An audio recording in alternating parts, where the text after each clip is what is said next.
여러분, 하나님의 속성에는 전지, 전능, 거룩하심, 사랑하심, 불변하심, 영원, 편재 등 여러 가지가 있는데 그 중에 하나가 하나님의 자존성입니다.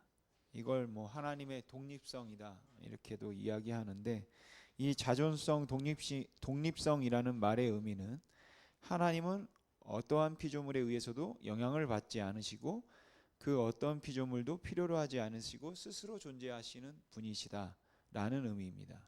이걸 조금 다르게 말하면 하나님께서는 우리가 드리는 찬송을 필요로 하지 않으신다.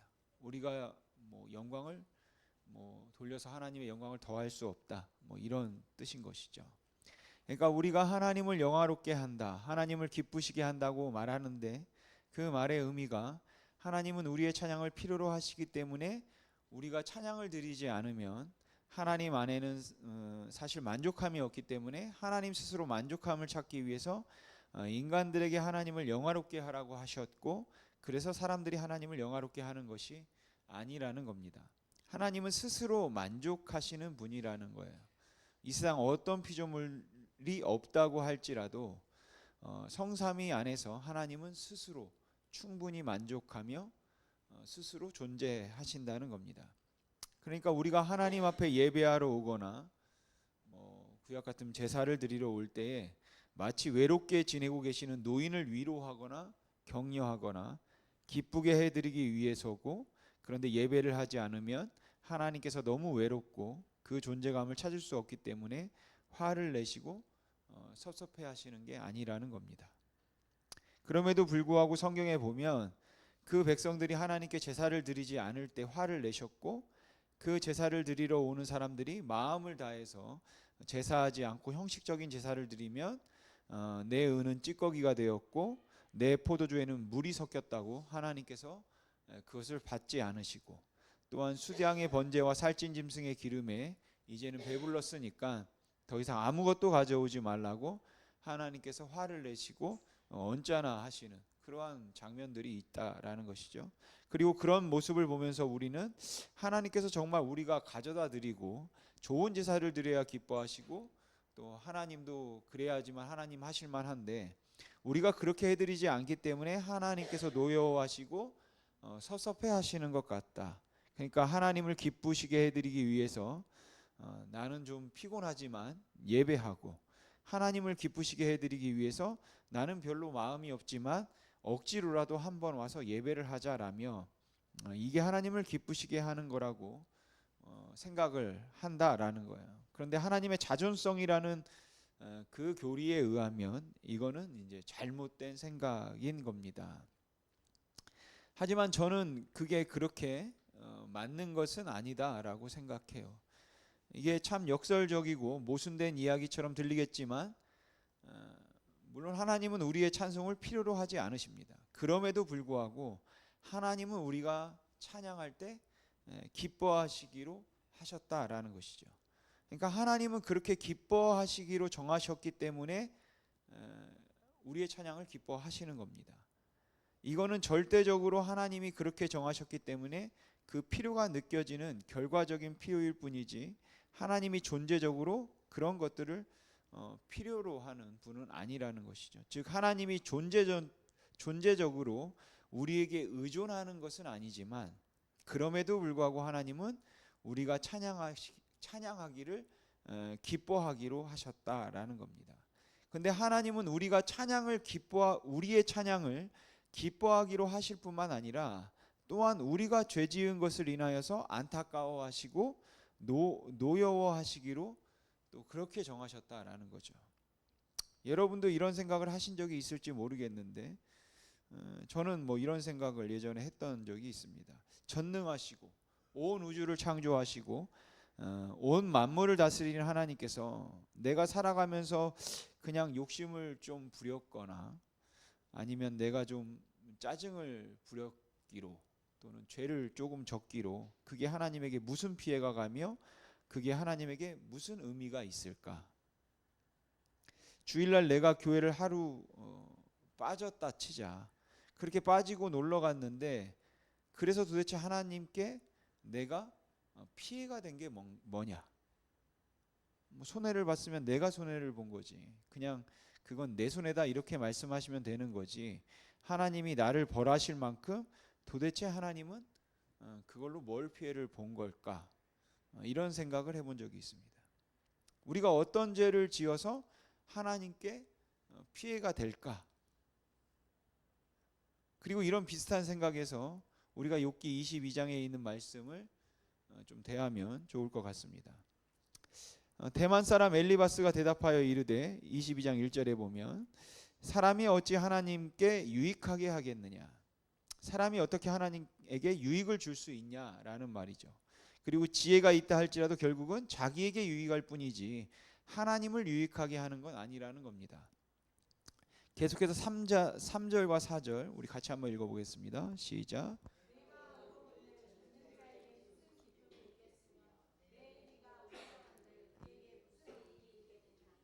하나님이 너를 책망하시며 너를 신문하심이 너의 경건함 때문이냐?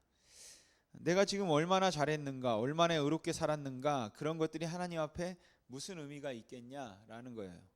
내가 온전하게 살았다고 한들 그 온전함이 하나님에게 무슨 플러스가 되고 어떤 인정이 되겠느냐, 이 말을 하는 겁니다.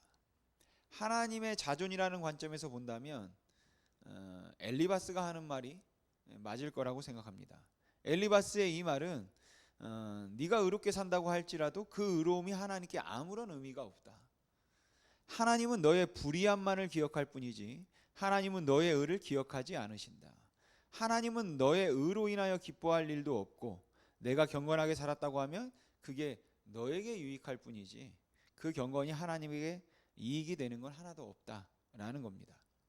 그러니까 부모를 공경하라고 하나님께서 이야기를 했으면 그 부모를 공경함으로 인해서 삶 가운데 사람들에게 기쁨과 유익을 주는 것이지 부모를 공경한다고 해서 하나님께 무슨 유익이 있겠냐라는 것이죠. 간음하지 말라고 주님께서 말씀하셨는데 그래도 간음을 하고 그래서 하나님께서 원하시지 않는 그러한 관계들이 이어지고 결혼 생활이 파탄이 나거나 아니면 결혼 생활이 불행해진다고 한들 그게 하나님께 무슨 영향이 있냐는 겁니다. 그냥 그걸 안 하면 우리가 행복해지는 것이고 우리가 잘 되는 거지 하나님에게 유익이 없다라는 것이에요. 또한 우리가 탐욕을 부리고 우리가 거짓말을 한다 할지라도 그게 하나님에게 어떤 영향이 있겠냐는 거죠. 사실 이 말들이 하나님의 자존성에 있어서는 맞는 말입니다. 맞는지 모르겠지만 그렇지만 하나님은 우리를 그렇게 관계하지 않기로 하셨다라는 것이에요. 그래서 오늘 살펴보는 엘리바스의 말 가운데 조금 억지스럽게 들리는 것은 무엇인가 하면 하나님은 내가 찬양을 하든지 기도를 하든지 경건하게 살았든지 깨끗하게 살았든지 그게 하나님에게 아무것도 인정이 되지 않는다라는 것이죠. 내가 인정되는 건 불의하게 행한 것밖에 없다. 악을 행한 거라면 그건 하나님이 기억하실 거다. 그리고 하나님이 악을 행한 것을 심판하시겠지만 의를 행한 것은 카운트되지 않는다라는 겁니다. 이 말은 바꿔서 얘기하면 우리 믿는 사람들의 입장에서는 좀 억울하게 들리겠지만 아주 의롭게 살아도 아주 경건하게 살아도 열심히 살아도 하나님 앞에서는 그게 하나도 인정이 안 되는 겁니다. 그냥 할 일을 했을 뿐인 거예요. 그런데 조금이라도 못되게 살면 그건 다 맞아야 하고 그건 다 혼나야 할 것들이라는 거죠. 그러니까 우리는 하나님 앞에서 잘해야 본전입니다. 열심히 잘 살아봐야 본전이고 못 살면 벌 받는 거죠. 그리고 이게 지금 엘리바스가 얘기하는 그 논리인 거예요. 근데 여러분 그렇게 된다면 나 아무렇게나 살 거야. 아무도 이렇게 말 못합니다. 왜냐하면 그러면 벌을 많이 받거든요. 그렇지만 잘 살아도 상은 없다라는 것이죠. 어떻습니까? 답답하지 않습니까? 이게 잘하면 상도 좀 주고 칭찬도 있고 상급도 있어야지. 근데 그런 건 하나도 없다라는 것이. 반대로 못하면 그냥 바로 혼나고 벌 받습니다. 이게 얼마나 숨막히는 일이겠습니까?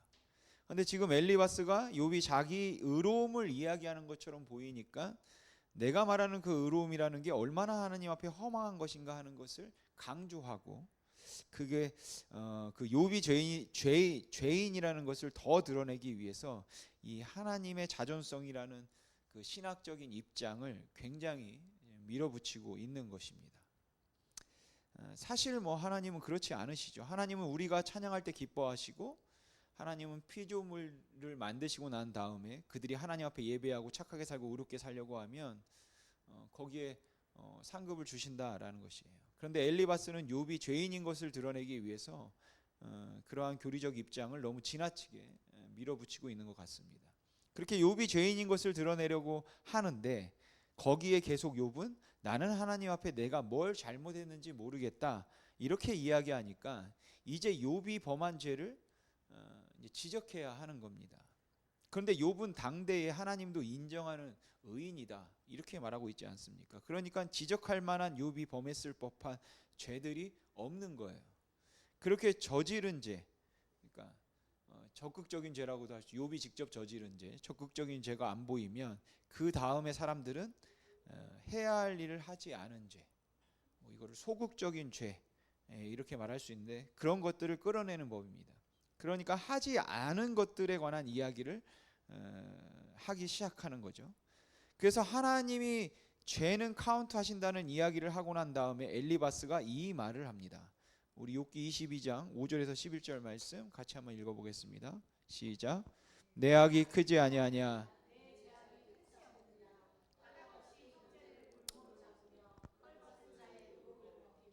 목마른 자에게 물을 마시게 하지 아니하며 줄인 자에게 음식을 주지 아니하였구나. 권세 있는 자에게 주고 존귀한 자는 거기에 사는구나. 너는 가부를 빈손으로 돌려보내며 고아의 팔을 꺾는구나. 그러므로 올무들이 너를 둘러있고 두려움이 갑자기 너를 엄습하며 어둠이 너로 하여금 보지 못하게 하고 홍수가 너를 덮느니라. 아멘. 지금 엘리바스가 욥을 향해서 내가 지금까지 살면서 정말로 나쁜 짓을 한 적이 없단 말이냐. 너 가부를 빈손으로 보낸 적 있지. 너 고아의 팔을 꺾은 적이 있지. 너 줄인 자에게 음식을 주지 않고 목마른 자에게 물을 주지 않았잖아 라고 이야기를 하는 거예요. 아마 보통 우리도 그런 이야기를 들으면 내가 언제 그런 적이 있느냐, 내가 언제 가부의 것을 빼앗으며 내가 언제 고아를 무시했냐 라고 말할 수 있을 것 같아요. 그런데 사실 지금 엘리바스가 이야기하려고 하는 것은 가부가 와서 도와달라고 하는 것을 몰인정하고 잔인하게 그를 핍박하거나 억압해서 쫓아낸 적이 있었잖아, 그 이야기를 하는 것이 아니라 내가 가부를 빈손으로 돌려보냈다는 이야기는 사실은 소극적인 죄를 말하면 해야 할 일을 하지 않은 죄, 그걸 이야기하고 있는 것이에요. 그리고 그런 소극적인 죄를 이야기한다고 하면 지금 여기에 있는 사람 중에 걸리지 않을 사람 있겠습니까? 과거를 단 한 번도 그냥 보내지 않고 늘 도와주는 사람이 있을까요? 정말로 헐벗은 자의 의복을 빼앗지 않으며, 물론 욥이 의도적으로 그렇게 한 적은 없을 거라고 생각합니다. 하지만 적어도 우리 주변에 헐벗은 사람들이 살고 있는 동안에는, 또 과부가 살고 있는 동안에는 그들의 필요를 채우지 않은 건, 그 사람들에게 의복을 주지 않은 건 우리라는 거예요. 그러니까 그 책임은 우리에게 있다라는 것이죠. 주변에 가난한 사람들과 병든 사람들, 그리고 구걸하는 사람들이 수없이 많이 깔려 있는데 그런 사람들에게 내가 돈을 주지 않았구나, 먹을 것을 주지 않았구나, 목마른 자에게 물을 주지 않았구나 라고 이야기를 하면, 그 사람이 마시고 있는 물을 내가 빼앗아서 못 마시게 한 적은 없지만 마실 물이 없는 사람들을 일일이 찾아다니면서, 먹을 것이 없는 사람들을 일일이 찾아다니면서 그들에게 다 준 적은 없잖아요. 그러니까 죄인임을 증명함에 있어서 아마도 그런 저지른 죄로 사람의 죄를 증명할 수 없다면 그 다음에는 이런 소극적인 죄, 해야 할 일을 하지 않은 죄로 그 사람의 죄를 증명할 수 있을 거라고 생각합니다. 얼마든지 그렇게 할 수 있고, 저를 포함한 누구도 여기서 벗어날 수는 없을 거예요.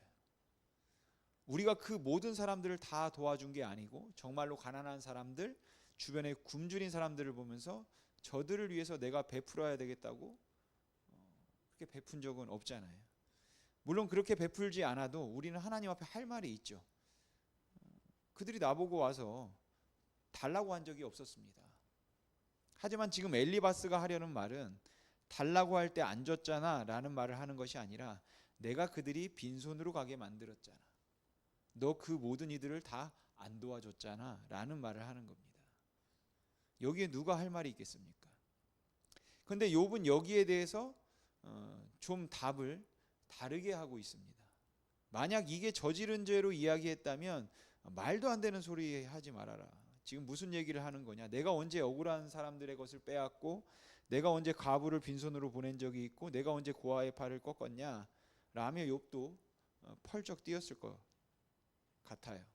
하지만 지금 엘리바스가 욥이 죄인인 것을 끌어내기 위해서 또 그가 죄인인 것을 인정하도록 하기 위해서 지금 해야 할 일을 하지 않은 죄까지 끌어온 것을 알고 있는 욥의 입장에서 생각해 볼 때는 지금 자기를 합리화시키고자 하는 이야기를 하는 것은 별로 의미가 없다. 이런 생각이 욥이 했던 것 같습니다. 그래서 욥이 여기에 대해서 변명을 하려고 하지 않고 오히려 24장을 보면 좀 다른 이야기를 하는 것을 볼 수 있습니다. 우리 욥기 24장 1절에서 12절 말씀 같이 한번 읽어보겠습니다. 시작. 어찌하여 전능자는 때를 정해 놓지 아니하셨는고 경계표를 옮기며 양떼를 빼앗아 기르며 고아의 나귀를 몰아가며 사부와의 소를 볼모 잡으며 가난한 자를 길에서 몰아내나니 세상에서 학대받는 자가 다 스스로 숨는구나. 그들은 거친 광야의 들녘이 같아서 나가서 일하며 먹을 것을 부지런히 구하니 빈들이 그들의 자식을 위하여 그에게 음식을 내는도라.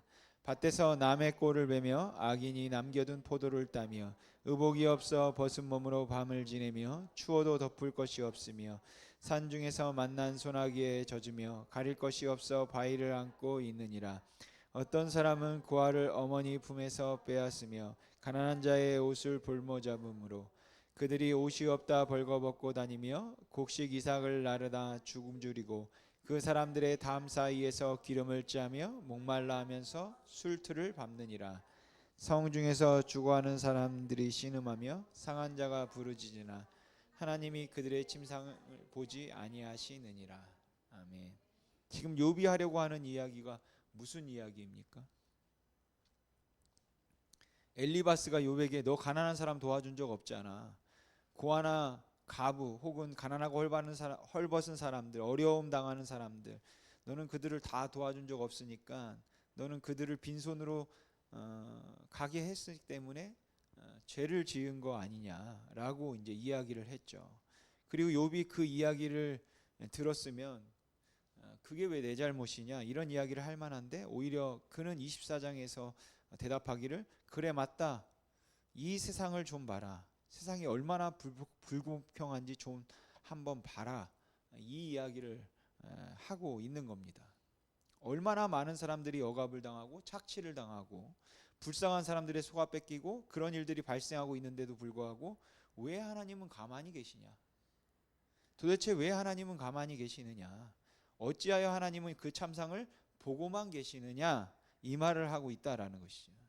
지금 엘리바스는 욥을 가해자의 입장에다 두고 내가 가해자로 어려운 사람들을 도와주지 않았으니까 너가 죄인이다 라고 말을 하고 있는데 오히려 욥은 그것을 뒤집어서 말하기를 자기가 피해자의 입장에 있는 걸로 이제 생각을 하는 겁니다.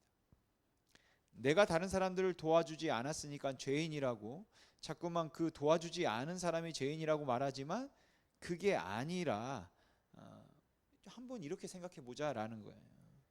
여기 지금 어려움을 당하거나 고난당하는 사람들, 학대와 착취와 온갖 불의에 의해서 부당하고 힘든 일들을 당하고 있는 그 사람들을 가만히 한번 보라는 겁니다.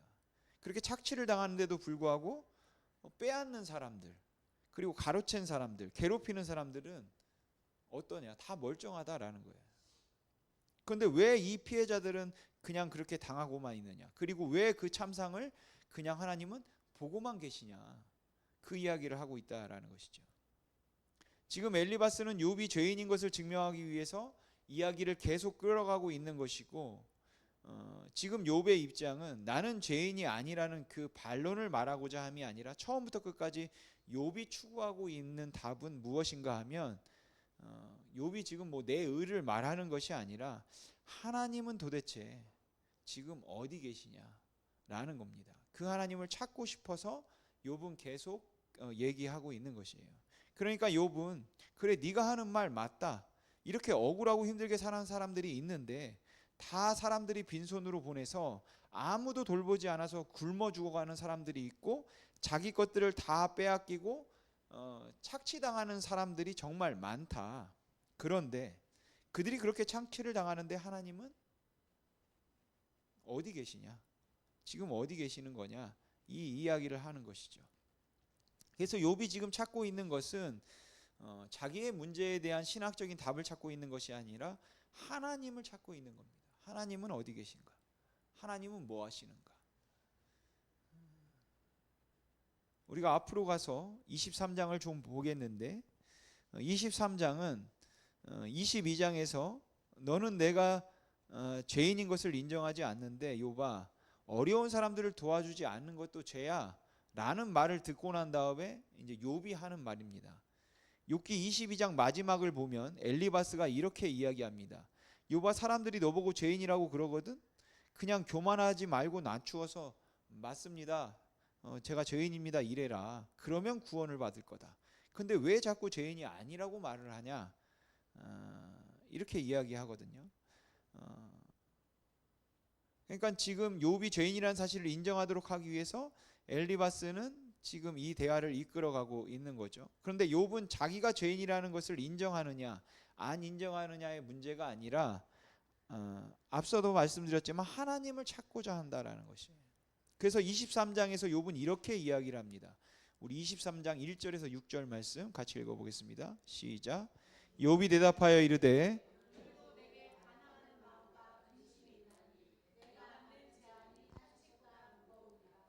내가 어찌하여 하나님을 발견하고 그의 처소에 나아가랴. 어찌하여 그 앞에서 내가 호소하며 변론할 말을 내 입에 채우고 내가 대답하는 말씀을 내가 알며 내게 이르시는 것을 내가 깨달으랴. 그가 큰 권능을 가지고 나와 더불어 다투시겠느냐? 아니로다. 도리어 내 말을 들으시리라. 아멘. 지금 여기서 욥이 말하는 것은 하나님은 나를 그렇게 대하지 나를 그렇게 다루지 않을 거라는 겁니다. 그러니까 주님의 심판 앞에 설 수 있는 자들은 그냥 죄를 지적하거든 교만하지 말고 낮추는 사람을 하나님께서 원하시는 것이 아니라 정직한 자를 하나님께서 원하실 거리라고 이야기를 하면서 지금 욥의 답답함은 무엇인가 하면 하나님을 향한 갈망이에요. 지금 욥은 하나님을 거부하는 게 아닙니다. 하나님이 어떤 분인가를 부인하는 게 아니기 때문에 내가 알고 있는 전능자 하나님은 권능을 가지고 와서 내가 뭘 잘못했는지 내가 무엇이 틀렸는지 그것을 지적할 뿐이 아니라 오히려 나를 받아주실 분이라는 분이다고 욥은 그것을 확신하고 있다라는 것이죠. 그러니까 욥은 지금 나는 하나님만 만나면 된다라는 겁니다. 계속해서 7절에서 9절 말씀 같이 한번 읽어보겠습니다. 시작. 거기서는 정직한 자와 그와 변론할 수 있은즉 내가 심판자에게서 영원히 벗어나리라. 그런데 내가 앞으로 가도 그가 아니 계시고 뒤로 가도 보이지 아니하며 그가 왼쪽에서 일하시나 내가 만날 수 없고 그가 오른쪽으로 돌이키시나 배울 수 없구나. 지금 23장까지 오면서 욥이 처음으로 이 말을 하는 것이죠. 그러니까 욥이 드디어 그 마음속의 이야기를 지금 하는 건데 도대체 하나님은 어디 계시냐? 하나님은 분명 왼쪽에서 일하고 계실 텐데 보이지 않고 오른쪽으로 봐도 하나님은 거기에 보이지 않는구나. 이렇게 답답한 그 심정을 자신의 심정을 이야기하고 있는 겁니다. 여기에 대해서 C.S. 루이스가 그 헤아려 본 슬픔이라는 책에서 이런 이야기를 했는데 그 부분을 인용해서 읽어드리겠습니다. 하나님은 어디에 계시는가? 사실 이것은 우리를 가장 혼란스럽게 하는 증상 중 하나이다.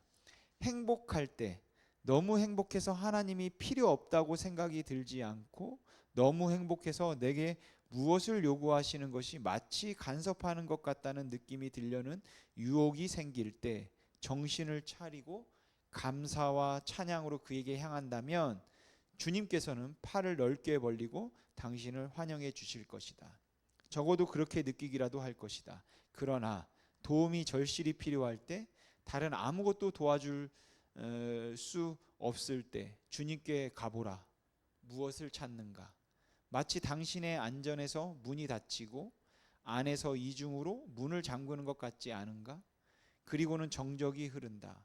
오래 기다리면 기다릴수록 침묵은 더 강하게 엄습한다. 이는 무슨 의미인가? 왜 주님은 내가 형통할 때는 사령관과 같이 임하시면서 고난과 어려움의 때에는 계시지 않는단 말인가?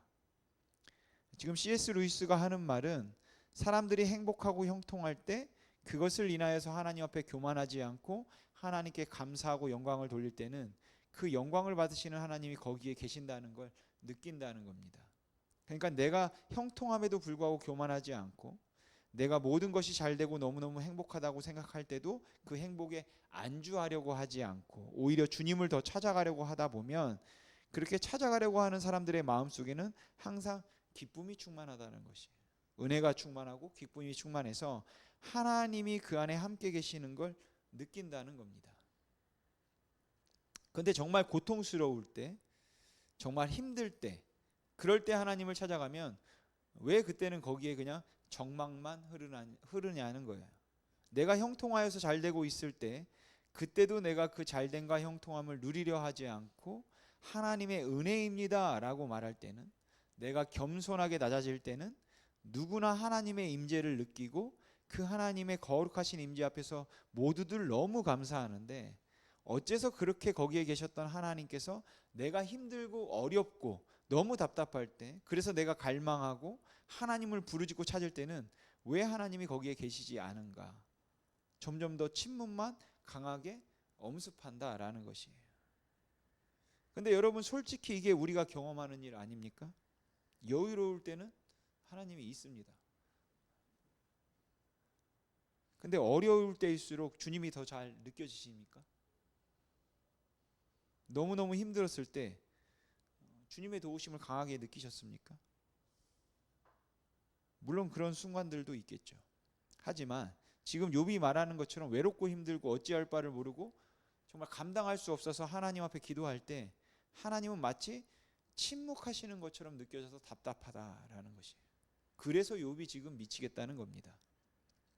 왜 내가 이런 고난을 당해야 되는지, 어째서 내가 이렇게 몽땅 한꺼번에 다 잃어버려야 되는지 감당할 수가 없어서 너무 힘들어 죽겠다는 거예요. 그래서 하나님 한번 만나서 주님 내가 왜 이래야 됩니까? 물어보고 싶고, 아니면 주님께서 그냥 내 뜻이 있으니까 그냥 너 그런 줄 알아 라고 침묵하지 말고 그러한 말씀이라도 해주시면 참겠다는 겁니다. 그런데 어째서 주님께서는 내가 이렇게 부르짖고 이렇게 힘들어하고 있는데도 아무 말씀을 안 하시는가? 도대체 주님은 어디에 계시는가 하고 욥은 그 주님을 찾고 있다라는 것이죠. 물론 욥이 그냥 그렇게 주님을 찾는 모습에서 답답함과 좌절과 분노만 이야기한다면 문제가 있습니다. 그런데 24장을 자세히 읽어보면 사실 욥은 그렇게 하는 중에도 하나님께 대한 확신이 있었습니다. 그래서 그는 하나님께서 나를 지켜주실 것이고 하나님이 나를 붙들어 주실 것을 나는 확신한다, 이 이야기를 하고 있어요. 그러니까 하나님께서 나를 건져주실 것은 내가 틀림없이 확신하고, 하나님이 나와 함께 하셔서 이 일 가운데 하나님의 계획과 목적이 있다는 것, 나는 그것을 믿는다. 내가 그걸 믿지만 그럼에도 불구하고 지금 하나님을 느낄 수 없고 임재를 경험할 수 없어서 내가 답답하다라고 하는 건데, 믿지만 답답하다, 믿지만 하나님을 느낄 수 없다, 역설이고 모순입니다. 그러니까 이 역설적인 긴장, 모순적인 긴장 상태를 욥은 말하고 있는 것이죠. 그러니까 욥에게 믿음이 없다고 말하면 안 되는 겁니다. 욥은 믿음이 있는 사람이에요. 욥은 하나님이 도와주실 걸 믿는 사람입니다. 하나님이 도와주실 걸 믿기 때문에 그 여호와 하나님을 부르짖고 있는 것이고 그 앞에서 지금 괴로워하고 있는 거죠. 그리고 그 하나님의 임재를 찾고 있는 겁니다. 그래서 그가 자신의 심정을 토로하며 원망하며 방황하는 것처럼 보이고 있지만 그가 가지고 있는 하나님을 향한 믿음은 분명하고 확실했다. 이렇게 볼 수 있다라는 것이죠. 그래서 우리는 오늘 욥의 대답에서 하나님은 어디에 계시는가 부르짖으면서도 하나님이 보이지 않아서 답답하면서도 또 그 하나님께서 기어코 내 길을 지키시고 인도하실 것임을 고백하고 그가 나를 반드시 일으켜 주실 것임을 고백하면서 욥이 대답을 마치는 것을 볼 수 있습니다. 사랑하는 성도 여러분, 여러분들에게 주어진 그 힘든 상황에서 하나님이 도대체 나와 함께 하시고 하나님께서 나의 걸음과 길을 인도하시는가 하는 그 하나님의 인도하심, 그 하나님의 임재하심과 함께 하심을 여러분들은 무엇으로 느끼십니까? 욥이 찾고 있는 이 갈망, 이 하나님의 임재가 여러분은 어디에서 완성되었다고 생각하십니까? 바로 예수 그리스도입니다. 하나님의 임재는 더 이상 그냥 막연하고 아주 흐릿한 아닐 수도 있는 그러한 어떤 느낌의 문제가 아니라 이제는 하나님께서 친히 이 땅에 오셔서 고난을 통하여서 우리를 얼마나 사랑하시고 우리를 어떻게 인도하여 가실 것인가에 대한 가장 확실한 확증을 주셨다라는 것이에요. 이 말을 바꿔서 이야기하면 우리가 당하는 고난 가운데서 현대를 살아가는 신자들의 경우에 있어서는 도대체 하나님은 어디에 계실까? 나를 도와주실까? 도와주지 않으실까? 라는 그러한 고민을 하고 그렇게 힘들어할 때마다 우리가 정말로 바라보아야 할 분은 오직 예수 그리스도 한 분이라는 겁니다. 그 예수 그리스도를 보면 거기에 하나님이 보이고 거기에 하나님의 사랑이 보이고 거기에 하나님께서 우리에게 주시는 구원이 보이고 그 예수 그리스도를 보면 거기에 우리와 함께 하시는 하나님, 임마누엘, 예수님이 임마누엘 아닙니까? 임마누엘을 본다라는 것이죠. 우리와 함께 하시는 하나님이 실존적으로 실현되어서 우리 안에 현현에서 계신 분이 바로 예수 그리스도이셨기 때문에 우리는 예수 그리스도를 통해서 하나님이 우리와 함께 하시는 것을 경험하게 되고 보게 된다라고 생각합니다. 그러니까 욥이 이야기하고 있는 것이 우리에게 욥이 이야기하고 있는 것이 사실 역설이지만 우리에게는 그게 큰 역설로 보이지 않는 이유는 바로 예수 그리스도의 사건 때문인 것이에요. 그래서 더 이상은 우리에게는 역설이 아니라 이건 현실입니다. 그리고 실제로 이 사실이 우리에게는 위로가 된다라는 것이죠. 예수님이 우리를 위해서 죽으신 하나님의 임재, 임마누엘이시다. 그가 우리 안에 계시며 그가 우리를 끝까지 인도하셔서 우리로 하여금 영원한 그 나라에 이르게 하실 것이다. 어떻게 합니까? 그 하나님이 우리를 위해 죽으시고 친히 죽으시고 부활하셨다. 이것보다 확실한 증거는 없다라는 것이죠.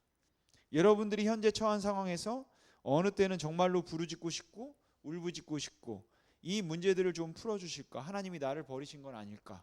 왜 하나님께서 나에게 이런 힘든 일을 주실까? 어찌하여 하나님은 내 기도를 응답하지 않으실까? 라는 생각들이 들 만큼 그 넘실거리는 파도가 정말로 여러분들을 삼키려고 위협할 때마다 우리는 히브리서 기자의 그 말씀을 기억해야 할 겁니다. 믿음의 주여 온전하게 하시는 예수를 바라보자. 우리는 그 예수를 바라보아야 합니다. 우리를 위하여 영문 밖에 끌려가신 그 고난당하신 예수를 우리가 바라봐야 한다라는 것이에요. 그렇게 그 예수를 바라봄으로 그 예수 때문에 나와 함께 하시는 하나님, 고난 중에도 내 손을 붙들고 가게 하시는 그 하나님을 경험하시기를 주님의 이름으로 소망합니다. 기도하겠습니다.